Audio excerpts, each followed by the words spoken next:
ವಚನ ಕ್ರಾಂತಿ ನಡೆದಿತ್ತು 12ನೇ ಶತಮಾನದಲ್ಲಿ.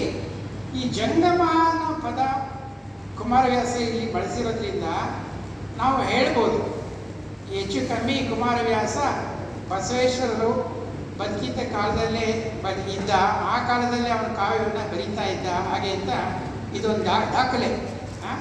ಜಂಗಮ ಅಂತಂದರೆ ತಿಳಿದವರು ಅನ್ನೋಂಥ ಅರ್ಥ. ಇದನ್ನು ಯಾರ್ಯಾರು ಕೇಳ್ತಾ ಇದ್ದೀರಾ ನೀವೆಲ್ಲ ಜಂಗಮ ಜನಾರ್ದನರು ಹಾಗೆ ಅಂತ ಕುಮಾರವ್ಯಾಸ ಹೇಳಿದ್ದಾನೆ. ಇಲ್ಲಿ ವೀರನಾರಾಯಣನ ಕವಿ ಅಂತ ಒಂದು ಪದ ಬಂದಿರೋದ್ರಿಂದ ನಾನು ನಿಮ್ಗೊಂದು ಕಥೆಯನ್ನು ಹೇಳಬೇಕು. ನಾನಾಗಲೇ ಹೇಳಿದೆ, ಗದುಗಿನ ಹತ್ತಿರದ ಕೋಳಿವಾಡ ಗ್ರಾಮದಲ್ಲಿ ಜನಿಸಿದಂಥ ವ್ಯಕ್ತಿ ಗದಗಿನ ನಾರಾಯಣಪ್ಪ. ಅವನು ವೀರನಾರಾಯಣನ ಪರಮ ಭಕ್ತನಾಗಿದ್ದ. ಹಾಗಿದ್ದಾಗ ಒಂದು ದಿನ ಅವನಿಗೆ ಕನಸಿನಲ್ಲಿ ವೀರನಾರಾಯಣ ಬಂದು ನೀನು ಮಹಾಭಾರತವನ್ನು ಬರೀ ಹಾಗೆ ಅಂತ ಆಜ್ಞಾಪನೆಯನ್ನು ಕೊಡ್ತಾನೆ. ಆವಾಗ ಕುಮಾರವ್ಯಾಸ ಹೇಳ್ತಾನೆ, ನಾನೇನು ತಿಳಿದವನಲ್ಲ, ಓದ್ದವನಲ್ಲ, ಬರೆದವನಲ್ಲ, ನಾನು ಹೇಗೆ ಮಹಾಭಾರತವನ್ನು ಬರೀಲಿ ಅಂತ ವೀರನಾರಾಯಣರನ್ನು ಕೇಳಿದ್ದಕ್ಕೆ ವೀರನಾರಾಯಣರು ಕನಸಿನಲ್ಲೇ ಹೇಳ್ತಾರೆ, ಈ ಭೂಲೋಕದಲ್ಲಿ ಮಹಾಭಾರತವನ್ನು ನೋಡಿ ಅನುಭವಿಸಿರುವಂಥ ಮಹಾಭಾರತದ ಪಾತ್ರಧಾರಿಯಾದಂಥ ಒಬ್ಬ ವ್ಯಕ್ತಿ ಇನ್ನೂ ಬದುಕಿದ್ದಾನೆ, ಅವನ ಹತ್ರ ವಿವರಗಳನ್ನ ಕೇಳಿಕೊಂಡು ನೀನು ಬರೆಯುವುದು ಅಂತ ಆಜ್ಞಾಪಿಸ್ತಾರೆ. ಯಾರು? ವೀರನಾರಾಯಣರು. ಅವನಿಗೆ ಎಚ್ಚರ ಆದಾಗ ರೋಮಾಂಚನ ಆಗುತ್ತೆ. ಯಾರಪ್ಪ ಮಹಾಭಾರತದ ಕಾಲದಲ್ಲಿ ಜೀವಿತರವಾಗಿದ್ದು ಅದರ ಒಂದು ಪಾತ್ರವಾಗಿ ಮಹಾಭಾರತವನ್ನು ಇಡೀ ನೋಡಿದ್ದು ನನಗೆ ಹೇಳಬಹುದಾದಂಥ ವ್ಯಕ್ತಿ ಯಾರಪ್ಪ ಹಾಗೆ ಅಂತ ನಮ್ಮ ಗದಗಿನ ನಾರಾಯಣಪ್ಪ ಯೋಚಿಸ್ತಾನೆ. ತಮ್ಗೆ ಯಾರ್ಯಾರು ಗೊತ್ತಿದ್ರೆ ಹೇಳಿ.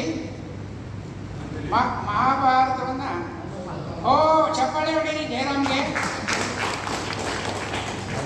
ಅಶ್ವತ್ಥಾಮ ಒಬ್ಬನೇ ಮಹಾಭಾರತದಲ್ಲಿ ಬದುಕಿಳಿದಂಥ ವ್ಯಕ್ತಿ. ಯಾಕೆ ಅಂದರೆ ಅಶ್ವತ್ಥಾಮ ಚಿರಂಜೀವಿ. ಅವನು ದೊಡ್ಡ ಕೆಲಸ ಮಾಡ್ದ ಅಂತ ಹೇಳ್ಬಿಟ್ಟು ಅವನಿಗೆ ಚಿರಂಜೀವಿಯ ಪಟ್ಟ ದೊರಕಿಲ್ಲ. ಅವನು ಉತ್ತರೆ ಅಭಿಮನ್ಯುವಿನ ಹೆಂಡತಿ ಉತ್ತರೆ ಗರ್ಭಿಣಿಯಾಗಿದ್ದಾಗ ಅವಳಿಗೆ ಹೆರಿಗೆ ಆಗುವ ಸಮಯಕ್ಕೆ ಪಾಂಡವರ ವಂಶ ನಿರ್ವಂಶ ಆಗಬೇಕು ಹಾಗೆ ಅಂತ ಹೇಳ್ಬಿಟ್ಟು ಅವನು ದುರ್ಯೋಧನನ ಪರಮ ಮಿತ್ರ. ದುರ್ಯೋಧನನ ವಧೆಗೆ ಕಾರಣರಾದಂಥ ಪಾಂಡವರಿದ್ದಾರಲ್ಲ, ಭೀಮ ಇದ್ದಾರಲ್ಲ, ಅವ್ರ ವಂಶ ನಿರ್ವಂಶ ಆಗಬೇಕು ಅಂತ ಒಂದು ಯೋಚನೆಯಿಂದ ಅವನು ಉತ್ತರೆಯ ಗರ್ಭಕ್ಕೆ ಬ್ರಹ್ಮಾಸ್ತ್ರವನ್ನು ಪ್ರಯೋಗ ಮಾಡಿಬಿಟ್ಟಿರ್ತಾನೆ. ಅದನ್ನು ಕೃಷ್ಣ ನಿವಾರಿಸಿ ಆ ಒಂದು ಕೋಪಕ್ಕೆ ಕೃಷ್ಣ ಅಶ್ವತ್ಥಾಮನಿಗೆ ಶಾಪ ಕೊಟ್ಟಿರ್ತಾನೆ. ನೀನು ಚಿರಂಜೀವಿಯಾಗಿ ಕಲಿಕಾಲ ಮುಗಿಯೋ ತನಕ ಈ ನಿನ್ನ ಮೈಯಲ್ಲಿ ಎಷ್ಟು ಗಾಯ ನೋವುಗಳಿದೆಯೋ ಅಷ್ಟನ್ನು ಹೊತ್ಕೊಂಡು ಜೀವಿಸು ಹಾಗೆ ಅಂತ. ಆ ಕಾರಣಕ್ಕಾಗಿ ಅವನು ಚಿರಂಜೀವಿ. ಆಗ ಈ ವಿಷಯ ತಿಳ್ಕೊಂಡಾಗ ಅಶ್ವತ್ಥಾಮನನ್ನು ಎಲ್ಲಿ ಭೇಟಿ ಮಾಡೋದು ನಾನು ಅಂತ ಕುಮಾರವ್ಯಾಸ ಯೋಚಿಸ್ತಾ ಇರುವಾಗ ಅವನಿಗೆ ಒಂದು ಕಡೆ ಒಂದು ಉಲ್ಲೇಖ ಸಿಕ್ಕುತ್ತೆ. ಎಲ್ಲಿ 1000 ಜನ ಯೋಗ್ಯರಿಗೆ ಅನ್ನಸಂತರ್ಪಣೆ ನಡೀತಾ ಇರುತ್ತೋ ಅಂಥ ಕಡೆಗೆ ಅಶ್ವತ್ಥಾಮ ಬಂದಿರ್ತಾನೆ ಹಾಗೆ ಅಂತ ಒಂದು ಉಲ್ಲೇಖ ಅವನಿಗೆ ಸಿಕ್ಕುತ್ತೆ. ಹಾಗಾಗಿ ಅವನು ಎಲ್ಲೆಲ್ಲಿ 1000 ಜನ ಉತ್ತಮರಿಗೆ ಸಂತರ್ಪಣೆ ಆಗ್ತಾ ಇರುತ್ತೆ ಅಲ್ಲಿಗೆಲ್ಲ ಹೋಗ್ತಾ ಇರ್ತಾನೆ. ಒಂದು ದಿನ ಏನಾಗುತ್ತೆ, ಇವನು ಊಟಕ್ಕೆ ಕೂತ್ಕೊಂಡಾಗ ಇವನ ಎದುರುಗಡೆ ಒಬ್ಬ ತುಂಬ ವಯಸ್ಸಾದಂಥ ವ್ಯಕ್ತಿ ಕೂತಿರ್ತಾನೆ. ಅವನ ಕೈ ಮೈಗಳ ಮೇಲೆಲ್ಲ ತುಂಬ ಗಾಯಗಳು, ಎಲ್ಲ ಯುದ್ಧದಲ್ಲಿ ಹೋರಾಡಿ ಬಂದಂಥ ಯೋಧನ ಥರ ಕಾಣಿಸ್ತಾ ಇರ್ತಾನೆ. ಅವನು ಕೂತಿರ್ತಾನೆ. ಅವನನ್ನು ಗಮನಿಸ್ತಾ ಇರ್ತಾನೆ ನಮ್ಮ ಗದಗಿನ ನಾರಾಯಣಪ್ಪ. ಅವಾಗ ಏನಾಗುತ್ತೆ, ನಾರಾಯಣಪ್ಪನ ಎದುರುಗಡೆ ಒಬ್ಬ ಚಿಕ್ಕ ಹುಡುಗ ಕೂತಿರ್ತಾನೆ. ಆ ಚಿಕ್ಕ ಹುಡುಗನಿಗೆ ಈ ಬಾಳೆಲೆ ಹಾಕಬೇಕಾದ್ರೆ ಬಡಿಸ್ತಾ ಇರ್ತಾರೆ. ಏನು ಮಾಡ್ತಾರೆ, ಎಲ್ಲರಿಗೂ ದೊಡ್ಡ ಎಲೆ ಇಟ್ಕೊಂಡು ಹೋಗ್ತಾ ಇದ್ದವರು ಆ ಚಿಕ್ಕ ಹುಡುಗನಿಗೆ ಚಿಕ್ಕ ಎಲೆ ಇಡ್ತಾರೆ. ಆವಾಗ ಆ ಚಿಕ್ಕ ಹುಡುಗ, ಸಾಮಾನ್ಯ ಚಿಕ್ಕ ಹುಡುಗರು ಈ ಥರ ಮಾಡಿದ್ರೆ ಸಿಟ್ಟು ಮಾಡ್ಕೋತಾರೆ ಅಲ್ವಾ. ಆವಾಗ ಆ ಚಿಕ್ಕ ಹುಡುಗ ಹಠ ಮಾಡಿಬಿಡ್ತಾನೆ. ಆ ಎಲೆ ತಳ್ಳಿಬಿಟ್ಟು ನನಗೆ ದೊಡ್ಡ ಎಲೆ ಬೇಕು, ಚಿಕ್ಕ ಎಲೆ ಬೇಡ ಹಾಗೆ ಅಂತ ಹಠ ಮಾಡ್ತಾನೆ. ಅದನ್ನು ನಾರಾಯಣಪ್ಪ ಗಮನಿಸ್ತಾ ಇರ್ತಾನೆ. ಆವಾಗ ಅಲ್ಲಿಂದ ಹಿರಿಯರು ಅವನಿಗೆ ದೊಡ್ಡ ಎಲೆ ಹಾಕ್ಬಿಟ್ಟು, ಏನೋ ಒಂದು ಎಲೆಗೋಸ್ಕರ ದುರ್ಯೋಧನ ಥರ ಹಠ ಮಾಡ್ತೀಯಲ್ಲೋ ಹಾಗೆ ಅಂತ ಜೋರಾಗಿ ಹೇಳ್ಬಿಡ್ತಾರೆ. ಯಾವಾಗ ದುರ್ಯೋಧನನ ಹೆಸರನ್ನು ಎತ್ತಿ ಹಠ ಮಾಡ್ತೀಯಾ ಅಂತ ಅಂದಾಗ ಈ ಮುದುಕ ಒಬ್ಬ ಕೂತಿರ್ತಾನಲ್ಲ ಅವನಿಗೆ ಉಳಿದುಬಿಡುತ್ತೆ. ದುರ್ಯೋಧನನಿಗೆ ಅಪಮಾನ ಆಯ್ತಲ್ಲ ಅಂತ ಹೇಳಿಬಿಟ್ಟು ಸಿಟ್ಟು ಮಾಡಿಕೊಂಡು ಸಂತರ್ಪಣೆಯಿಂದ ಎದ್ದು ಹೊರಟೋಗಕ್ಕೆ ಶುರು ಮಾಡ್ತಾನೆ. ಆವಾಗ ನಾರಾಯಣಪ್ಪ ಓಹೋ ಇವನೇ ಅಶ್ವತ್ಥಾಮ ಇರಬೇಕು ಅಂತ ಹೇಳಿ ಅವನನ್ನು ಹಿಂಬಾಲಿಸ್ಕೊಂಡು ಹೋದಾಗ ದೂರ ದೂರ ಹೋದ್ಮೇಲೆ ಯಾಕೆ ನನ್ನನ್ನು ಹಿಂಬಾಲಿಸ್ತಾ ಇದೆಯಾ ಅಂದಾಗ ಆಗ ನಾರಾಯಣಪ್ಪ ಅಶ್ವತ್ಥಾಮನಿಗೆ ಎಲ್ಲ ನಡೆದ ವಿಷಯ ಹೇಳ್ತಾನೆ. ಆವಾಗ ಅಶ್ವತ್ಥಾಮ ಮಹಾಭಾರತದ ಕಥೆಯನ್ನೆಲ್ಲ ನಮ್ಮ ನಾರಾಯಣಪ್ಪನಿಗೆ ಸವಿಸ್ತಾರವಾಗಿ ಹೇಳ್ತಾನೆ. ಆಮೇಲೆ ಹೇಳ್ತಾನೆ, ಇದನ್ನು ಬರೆಯೋದು ಸುಲಭ ಅಲ್ಲ, ನಿನ್ನ ಕೈನಲ್ಲಿ ಆಗೋದಿಲ್ಲ. ನೀನೇನು ಮಾಡಬೇಕು ಅಂದರೆ ಗದಗಿನ ವೀರನಾರಾಯಣನ ಪುಷ್ಕರಣಿ ಇದೆಯಲ್ಲ, ಆ ಪುಷ್ಕರಣಿಯಲ್ಲಿ ನೀನು ಸ್ನಾನ ಮಾಡಬೇಕು. ಒದ್ದೆ ಬಟ್ಟೆಯನ್ನೇ ಉಟ್ಟುಕೊಂಡು ಸ್ನಾನ ಮುಗಿಸಿ ನೀನು ಗದಗಿನ ನಾರಾಯಣನ ಎದುರಿಗೆ ಕೂತು ಬರೀಬೇಕು. ಎಲ್ಲಿಯವರೆಗೆ ನಿನ್ನ ಬಟ್ಟೆ ಒದ್ದೆಯಾಗಿರುತ್ತದೋ ಅಲ್ಲಿ ತನಕ ಮಾತ್ರ ನಿನಗೆ ಕಾವ್ಯ ರಚನೆ ಸಾಧ್ಯವಾಗುತ್ತದೆ. ಯಾವಾಗ ನಿನ್ನ ಬಟ್ಟೆ ಒಣಗೋಗುತ್ತೋ ನಿನಗೆ ಬರೆಯೋಕ್ಕಾಗಲ್ಲ, ನಿಲ್ಲಿಸಬೇಕು ಅಂತ ಹೇಳ್ತಾನೆ. ಹಾಗೇ ಮಾಡಿ ಗದಗಿನ ನಾರಾಯಣಪ್ಪ ಕುಮಾರವ್ಯಾಸ ಭಾರತವನ್ನು ಬರೆದ. ಹಾಗೆ ಇಂಥ ಐತಿಹ್ಯದ ಒಂದು ಕತೆ ಹೇಳುತ್ತೆ. ಇದು ಎಷ್ಟು ನಿಜನಪ್ಪ ಅಂತಂದರೆ, ಈಗಲೂ ಕೂಡ ಮಹಾಭಾರತದ ಶ್ರವಣವನ್ನು ಪಠಣವನ್ನು ಆರಂಭ ಮಾಡುವುದಕ್ಕೆ ಮುಂಚೆ ಅಶ್ವತ್ಥಾಮನಿಗೆ ಪೂಜೆಯನ್ನು ಸಲ್ಲಿಸಿ ಮಾಡಬೇಕು ಅನ್ನುವಂಥ ಪ್ರತೀತಿ ಈಗ ಕೂಡ ಇದೆ. ಇದೊಂದು ಕತೆ ನೆನಪಿಗೆ ಬಂತು, ತಮಗೆ ನಾನು ಹೇಳಿದ್ದೀನಿ. ಮುಂದಕ್ಕೆ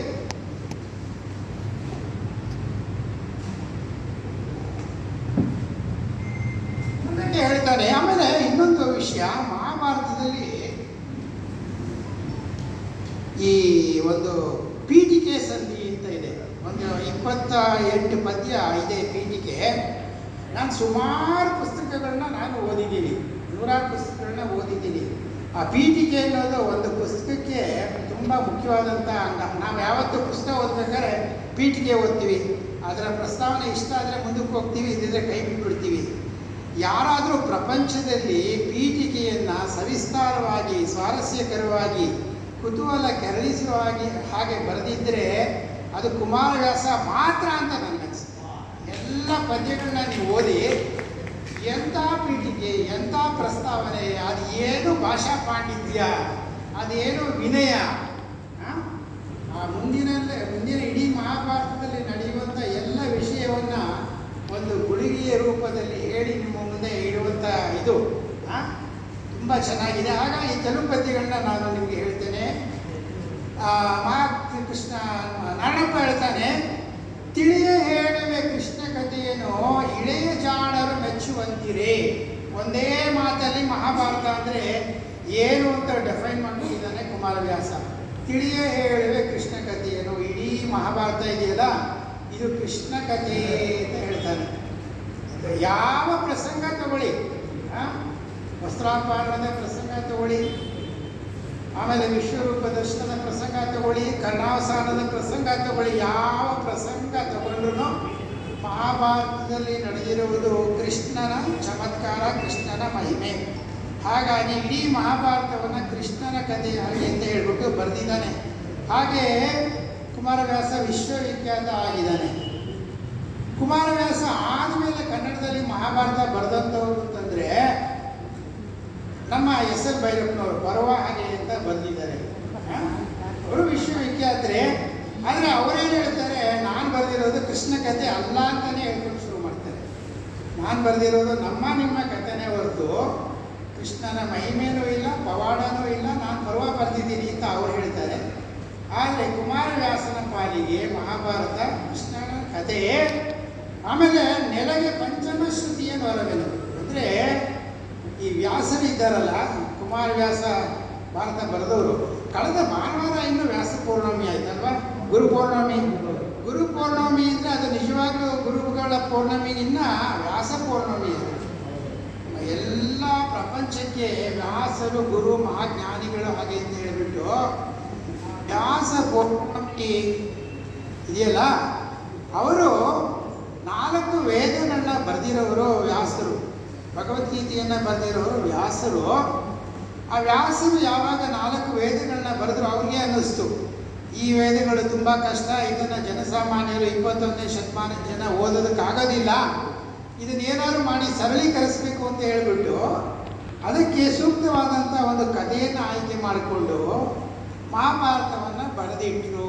ಹಾಗಾಗಿ ಮಹಾಭಾರತಕ್ಕೆ ಕುಮಾರವ್ಯಾಸ ಹೇಳ್ತಾನೆ ಪಂಚಮಶ್ರುತಿ ಅಂದರೆ ಇದು 5ನೇ ವೇದ ಹಾಗೆ ಅಂತ ಹೇಳ್ತಾನೆ.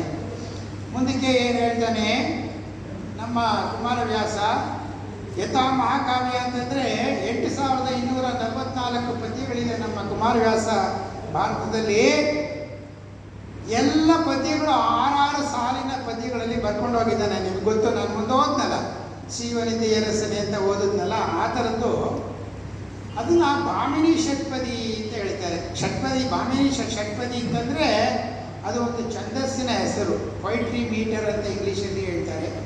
ಛಂದಸ್ಸು ಅಂದರೆ ಒಂದು ಪದ್ಯದಲ್ಲಿ ಎಷ್ಟು ಅಕ್ಷರ ಇರಬೇಕು, ಎಷ್ಟು ಸಾಲು ಇರಬೇಕು, ಹೇಗೆ ಪುನರಾವರ್ತನೆ ಆಗಬೇಕು, ಆ ಲಕ್ಷಣಕ್ಕೆ, ಒಂದು ಕವಿತೆಯ ಲಕ್ಷಣಕ್ಕೆ ನಾವು ಛಂದಸ್ಸು ಅಂತ ಹೇಳ್ತೀವಿ. ಭಾಮಿನಿ ಷಟ್ಪದಿ ನೀವು ಏಳಿಸ್ಬೋದು. ಪ್ರತಿ ನಮ್ಮ ಕುಮಾರವ್ಯಾಸನ ಪದ್ಯದಲ್ಲಿ 6 ಸಾಲುಗಳಿರುತ್ತವೆ. ಮೊದಲ 2ನೇ ಸಾಲಿನಲ್ಲಿ 14 ಅಕ್ಷರ ಇರುತ್ತೆ. 3ನೇದ್ರೊಳಗಡೆ 21 ಅಕ್ಷರ ಇರುತ್ತೆ. ಆಮೇಲೆ ಪ್ರತಿ 2ನೇ ಅಕ್ಷರಕ್ಕೆ ಪ್ರಾಸವನ್ನು ಇಟ್ಟಿದ್ದಾನೆ ಮಹಾತ್ಮ. 8244 ಪದ್ಯವನ್ನು ಈಗಲೂ ತೆಗೆದು ನೋಡಿ, ಪ್ರತಿ 2ನೇ ಅಕ್ಷರಕ್ಕೆ ಪ್ರಾಸವನ್ನು ಜೋಡಿಸಿದ್ದಾನೆ. ಶ್ರೀವನಿತೆಯ ರಸನೆ ವಿಮಲ ರಾಜೀವ ಪೀಠನ ಪಿತನೆ. ಶ್ರೀ ವಾ ಬಂತು 2ನೇದು, ವಿಮಲ ರಾಜೀವ ಅಲ್ಲಿ ವಿ ಬರುತ್ತೆ. ಆ ಥರ ಜೋಡಿಸ್ಕೊಂಡು ಹೋಗಿದ್ದಾನೆ.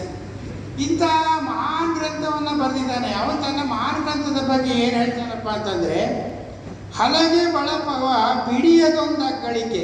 ಹಿಂದೆ ಏನು ಮಾಡ್ತಾ ಇದ್ರಂತೆ, ಆವಾಗ ಕಂಪ್ಯೂಟರ್ ಎಲ್ಲ ಇತ್ತಿಲ್ವಲ್ಲ, ಪೇಪರು ಪೆನ್ ಕೂಡ ಇತ್ತಿಲ್ಲ. ಅವಾಗ ಇದ್ದಿದ್ದು ಸ್ಲೇಟು ಬಳಪ ಮಾತ್ರ. ಸ್ಲೇಟು ಬಳಪದಲ್ಲಿ ಪದ್ಯವನ್ನು ಬರ್ಕೊಳ್ಳೋದು. ಆ ಪದ್ಯದಲ್ಲಿ ತಪ್ಪುಗಳಾಗಿರುತ್ತೆ, ಛಂದಸ್ಸು ಕೂಡಿರೋದಿಲ್ಲ, ಅದನ್ನೆಲ್ಲ ಸರಿ ಮಾಡಿ ಅದನ್ನು ಓಲೆಗರಿನಲ್ಲಿ ಬರಿತಾ ಇದ್ರು. ಆದರೆ ನಮ್ಮ ಕುಮಾರವ್ಯಾಸ ಹೇಳ್ತಾನೆ, ಹಲಗೆ ಬಳಪವ ಬಿಡಿಯದೊಂದು ಗಳಿಕೆ. ನಾನು ಸ್ಲೇಟು ಬಳಪ ಹಿಡ್ಕೊಂಡು ಪದ್ಯವನ್ನು ಬರೆದು ಅಳಸಿ ತಿದ್ದಿ ತೀಡಿ ಬರೆದಿಲ್ಲ, ನನ್ನ ಮಹಾಕಾವ್ಯವನ್ನು ನೇರವಾಗಿ ಬರೆದಿದ್ದೇನೆ ಅಂತ ಹೇಳ್ತಾನೆ. ನೋಡಿ ಅವನ ಆತ್ಮವಿಶ್ವಾಸ ಎಷ್ಟಿದೆ. ಪದವಿಟ್ಟು ಅಳುಪದೊಂದು ಗಳಿಕೆ. ಒಂದು ಸರಿ ಪದ್ಯಕ್ಕೆ ಒಂದು ಪದವನ್ನು ಬರೆದು ಬಿಟ್ಟರೆ ನಾನು ಅದನ್ನು ಅಳಿಸಿಲ್ಲ ಅಂತ ಹೇಳ್ತಾನೆ. ಎಂಥ ಒಂದು ಆತ್ಮವಿಶ್ವಾಸ ನೋಡಿ. ಪದವಿಟ್ಟು ಅಳುಪದೊಂದು ಗಳಿಕೆ. ಆಮೇಲೆ ಪರರೊಡ್ಡವದ ರೀತಿಯ ಕೊಳ್ಳದ ಗಳಿಕೆ. ನಾವೇನು ಮಾಡ್ತೀವಿ, ಪದ್ಯ ಬರೀಬೇಕು ಯೋಚಿಸ್ತಾ ಇರ್ತೀವಿ, ಗೊತ್ತಾಗೋದಿಲ್ಲ. ಯಾವುದೋ ಸಿಂಹಾಡಿಂದ ಒಂದು ಪದ್ಯ ತಗೋತೀವಿ, ಇನ್ನೊಬ್ರದ್ದೇನೋ ಒಂದು ಲೈನ್ ತಗೋತೀವಿ, ಏನೇನೋ ಮಾಡಂತೂ ಸೇರಿಸಿ ಬರಿತೀವಿ. ಈ ನವ್ಯ ಕವಿಗಳು ಹೌದಲ್ವಾ? ನಮ್ಮ ಕುಮಾರವ್ಯಾಸ ಹೇಳ್ತಾನೆ, ಪರರೊಡ್ಡವದ ರೀತಿಯ ಕೊಳ್ಳದ ಗಳಿಕೆ. ಬೇರೆಯವರ ಕಾವ್ಯವನ್ನು ನೋಡಿ ನಾನು ಬರೆದಿಲ್ಲ. ನೋಡಿ ಎಂಥ ಆತ್ಮವಿಶ್ವಾಸ, ಎಂಥ ದೊಡ್ಡ ಮಾತುಗಳು. ಆಮೇಲೆ ಈ ಮುಂದಿನ ತುಂಬ ಸ್ವಾರಸ್ಯಕರವಾಗಿದೆ. ಬಳಸಿ ಬರೆಯಲು ಕಂಠಪತ್ರದ ಉಲೋಗಣದ ಗಳಿಕೆ. ಹಿಂದೆ ಓಲೆಗರಿ ಮೇಲೆ ಬರಿತಾ ಇದ್ರು. ಓಲೆಗರಿಗೆ ಮೇಲೆ ಬರಿಬೇಕಾದ್ರೆ ಒಂದು ಡಬ್ಳದಂಥ ಒಂದು ಪೆನ್ನು, ಡಬ್ಳ ನೋಡಿ ಗೊತ್ತಲ್ಲ ನಿಮಗೆ, ಚೂಪಾಗಿರುತ್ತಲ್ಲ, ಅದರ ಮೇಲೆ ಬರಿತಾ ಇದ್ರು ಇಟ್ಕೊಂಡು. ಆಯಿತಾ?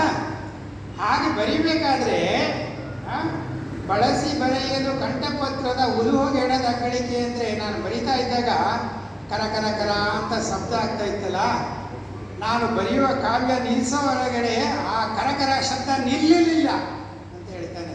ಅಂದರೆ ಕಾವ್ಯ ರಚನೆಯಲ್ಲಿ ಅವನಿಗೆ ಎಷ್ಟು ಪಾಂಡಿತ್ಯ ಇತ್ತು, ಎಷ್ಟು ನಿರರ್ಗಳತೆ ಇತ್ತು, ನೀವು ಊಹೆ ಮಾಡಬೇಕು.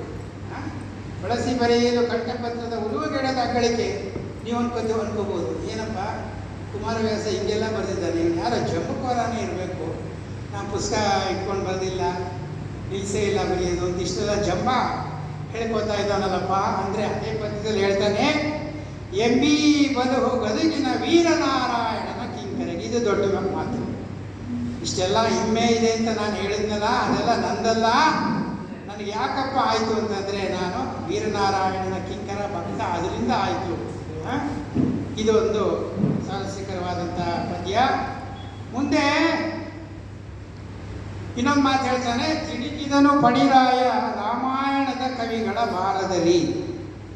ನಾನು ಯಾಕೆ ಮಹಾಭಾರತವನ್ನು ಆಯ್ಕೆ ಮಾಡ್ಕೊಂಡಪ್ಪ ಅಂತಂದರೆ, ರಾಮಾಯಣ ಬರೆಯೋಣ ಅಂತ ಯೋಚನೆ ಮಾಡಿದಂತೆ ಕುಮಾರವ್ಯಾಸ. ಅಷ್ಟೊತ್ತಾಗಲೇ ತುಂಬ ಜನ ಬರ್ದಾಗ ಹೋಗಿತ್ತು. ಎಷ್ಟು ಜನ ಬರೆದಿದ್ರಪ್ಪ ಅಂದರೆ, ತಿಡುಕಿದನು ಪಡಿರಾಯ ರಾಮಾಯಣದ ಕವಿಗಳ ಭಾರದಲ್ಲಿ. ಈ ರಾಮಾಯಣ ಬರೆದು ಬರೆದು ಬರೆದು ಎಷ್ಟೊಂದು ಜನ ಆಗೋಗಿದ್ದಾರೆ. ಅವರ ಭಾರ ಹೊರಲಾರದೆ ಈ ಭೂಮಿಯನ್ನು ಹೊತ್ತಿದಾನಲ್ಲ ಆದಿಶೇಷ ಅಲ್ಲಾಡ ಹೋಗ್ತಾ ಇದ್ದಾನೆ. ಅಷ್ಟೊಂದು ಜನ ಬರೆದ್ಬಿಟ್ಟಿದ್ದಾರೆ ಹಾಗೆ ಅಂತ ಹೇಳಿದ್ದಾನೆ. ನೀವು ಇದನ್ನು ಸಂಶೋಧನಾತ್ಮಕವಾಗಿ ನೋಡಿದ್ರೆ, ಕುಮಾರವ್ಯಾಸ ಮಹಾಭಾರತ ಬರೆಯೋಷ್ಟೊತ್ತಿಗೆ ನಾನು ಗೂಗಲಲ್ಲೆಲ್ಲ ಹುಡುಕಿದೆ, ಒಬ್ಬನೇ ಒಬ್ಬ ಕವಿ ನಾಗಚಂದ್ರ ಅಂತ ಹೇಳಿ ರಾಮಾಯಣ ಬರೆದಿದ್ದ ಕನ್ನಡದಲ್ಲಿ, ಬೇರೆ ಯಾರೂ ಬರೆದಿದ್ದಿಲ್ಲ. ಅದಾದಮೇಲೆ ತೊರವೆ ರಾಮಾಯಣ ಅಂತ ನಮ್ಮ ಕುಮಾರವ್ಯಾಸನ ಜೊತೆನೇ ಒಬ್ಬರು ಬರೆದಿದ್ದಾರೆ. ಆದರೆ ತಿಳುಕಿದನು ಪಡಿರಾಯ ರಾಮಾಯಣದ ಕವಿಗಳ ಭಾರದಲ್ಲಿ ಅಂತ ಇವನು ಬರೆದಿರಬೇಕಾದ್ರೆ ಇವನಿಗೆ ಬೇರೆ ಭಾಷೆಗಳ ಪರಿಚಯ, ಸಾಹಿತ್ಯ ಜ್ಞಾನ ಇತ್ತು ಅಂತ ಧಾರಾಳವಾಗಿ ಗೊತ್ತಾಗುತ್ತೆ. ಹೌದು ತಾನೆ? ಆವಾಗ ನಮ್ಮ ಸಂಸ್ಕೃತದಲ್ಲಿ ವಾಲ್ಮೀಕಿಗಳು ಬರೆದಿದ್ರು, ಕಂಬರಾಮಾಯಣ ತಮಿಳಲ್ಲಿ ಬಂದಿದ್ದು, ಕೃತ್ತಿವಾಸ ರಾಮಾಯಣ ಬಂಗಾಳಿನಲ್ಲಿ ಬಂದಿತ್ತು, ರಂಗನಾಥ ರಾಮಾಯಣ ತೆಲುಗಿನಲ್ಲಿ ಬಂದಿತ್ತು. ಅವರೆಲ್ಲರನ್ನೂ ನೋಡಿ ಹಾಗೆ ಹೇಳಿರ್ಬೇಕು ಅವನು ಅನ್ನುವಂಥ ಅರ್ಥ ನಾವು ಮಾಡ್ಕೋಬೋದು. ಮುಂದಕ್ಕೆ ಬನ್ನಿ. ಇದು ಅರಸುಗಳಿಗಿದು ವೀರ. ಕುಮಾರವ್ಯಾಸ ಹೇಳೋದು ಅರಸುಗಳಿಗಿದು ವೀರ. ನನ್ನ ಮಹಾಭಾರತ ಕಾವ್ಯ ಇದೆಯಲ್ಲ, ಇದು ರಾಜಕೀಯದಲ್ಲಿ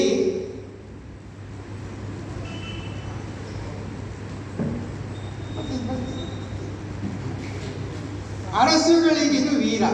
ಅಂದರೆ ನಾನು ಮಹಾಭಾರತ ಬರೆದಿದ್ದೀನಲ್ಲ, ಇಲ್ಲಿ ಬರುತ್ತಲ್ಲ ವಿಷಯ, ಇದು ಅರಸುಗಳು ಅಂತಂದರೆ ಯಾರು ಆಡಳಿತ ಮಾಡ್ತಾ ಇರ್ತಾರೆ ಅವರಿಗೆ ವೀರರಸವನ್ನು ಇದು ಬೋಧಿಸುತ್ತೆ ಹಾಗೆ ಅಂತ ಹೇಳ್ತಾರೆ. ನಿನ್ನೆ ಇನ್ನು ಕಾರ್ಗಿಲ್ ವಿಜಯೋತ್ಸವವನ್ನು ಆಚರಿಸಿದ್ದೀವಿ ನಾವು, ಹೌದಲ್ವಾ? 25 ವರ್ಷ ಆಗಿದೆ ಕಾರ್ಗಿಲ್ ಯುದ್ಧ ಆಗಿ. 527 ನಮ್ಮ ಯೋಧರು ಪ್ರಾಣವನ್ನು ತೆತ್ತಿದ್ದಾರೆ. ಇಂಥ ಯೋಧರು ಪ್ರಾಣವನ್ನು ತೆತ್ತಿರೋದ್ರಿಂದ, ವೀರರಸವನ್ನು ಅಲ್ಲಿ ಅವರು ಪ್ರದರ್ಶನ ಮಾಡ್ತಾ ಇರೋದ್ರಿಂದ ನಾವು ನೀವು ಇಲ್ಲಿ ಬೆಂಗಳೂರಿನಲ್ಲಿ ಕೂತ್ಕೊಂಡು ಆರಾಮಾಗಿ ಮೀಟಿಂಗ್ ಮಾಡ್ತಾ ಇದ್ದೀವಿ, ಪ್ರಸಾದವನ್ನು ತಿನ್ಕೊತಾ ಇದ್ದೀವಿ. ಅವರಿಗೆ ನಮಸ್ಕಾರ. ನೋಡಿ, ಕಾರ್ಗಿಲ್ ಯುದ್ಧ ಆದಾಗ ವಾಜಪೇಯಿ ಪ್ರಧಾನಿಯಾಗಿ ಹೋಗಿದ್ದರು. ಅವರು ವಾಜಪೇಯಿ ನಮಗೆಲ್ಲ ಗೊತ್ತು, ಮೃದು ಸ್ವಭಾವದವರು, ಆಕ್ರಮಣಕಾರಿ ಮನುಷ್ಯ ಅಲ್ಲ. ಆದರೂ ಯಾವಾಗ ನಮ್ಮ ಒಂದು ಹಿಮಾಲಯದ ಶ್ರೇಣಿಯನ್ನು ಪಾಕಿಸ್ತಾನದವರು ಅಕ್ರಮವಾಗಿ ವಶಪಡಿಸ್ಕೊಂಡಿದ್ದಾರೆ, ಅಲ್ಲಿ ಕೂತಿದ್ದಾರೆ ಅಂತ ಗೊತ್ತಾಯಿತು, ಅವರು ಹಿನ್ನೋಡಲಿಲ್ಲ. ಹೌದಾನೆ? ವೀರರಸ ಅವರಿಗೆ ಬಂದವಾಗ ವೀರರಸವನ್ನು ಪ್ರದರ್ಶಿಸಿದರು, ಸೇನೆಗೆ ಎಲ್ಲ ಬೆಂಬಲವನ್ನು ಕೊಟ್ಟರು. ನಮ್ಮ ಯೋಧರು ಪಾಕಿಸ್ತಾನಿ ಯೋಧರನ್ನು ಹಿಮ್ಮೆಟ್ಟಿಸಿ ಮತ್ತೆ ಆ ಕಾರ್ಗಿಲ್ ಗಡಿಯ ಮೇಲೆ ನಮ್ಮ ಪ್ರಭುತ್ವವನ್ನು ನಾವು ಸಾಧಿಸಿದ್ದೀವಿ. ಹೊತ್ತಾನೆ? ಅದಕ್ಕಾಗಿ ಅರಸುಗಳಿಗಿದು ವೀರ. ಈ ಮಹಾಭಾರತದಲ್ಲಿ ಬರುತ್ತೆ. ಕರ್ಣ ಕುಂತಿಗೆ ಹೇಳ್ತಾನೆ, ಮಾರಿಗೌತಣವಾಯಿತು ನಾಳಿನ ಭಾರತ. ಅಪ್ಪ, ನೀನು ನನ್ನ ಕಡೆ ಬಂದ್ಬಿಡು, ನಿನ್ನ ತಮ್ಮಂದ್ರಿದ್ದಾರೆ ಅಂತಂದರೆ, ಇಲ್ಲ ನಾನು ಕೌರವನ ಜೊತೆನೇ ಯುದ್ಧ ಆಡೇ ಸಾಯ್ತೇನೆ ಹಾಗೆ ಅಂತ ಹೇಳ್ಬಿಟ್ಟು ಮಾರಿಗೌತಣವಾಯಿತು ನಾಳಿನ ಭಾರತ. ಎಲ್ಲ ವೀರರನ್ನು ಕೊಂದು ನನ್ನನ್ನೇ ನಾನು ಕೊಂದುಕೊಂಡು ರಣಭೂಮಿಗೆ ನನ್ನನ್ನು ಆಹುತಿಯನ್ನಾಗಿ ಕೊಟ್ಟು ನನ್ನ ಸ್ನೇಹಿತನ ಋಣವನ್ನು ತೀರಿಸ್ತೀನಿ. ನೋಡಿ, ವೀರರಸ. ಹೀಗೆ ಇದೊಂದು. ಇನ್ನು ಕಡೆಯದಾಗಿ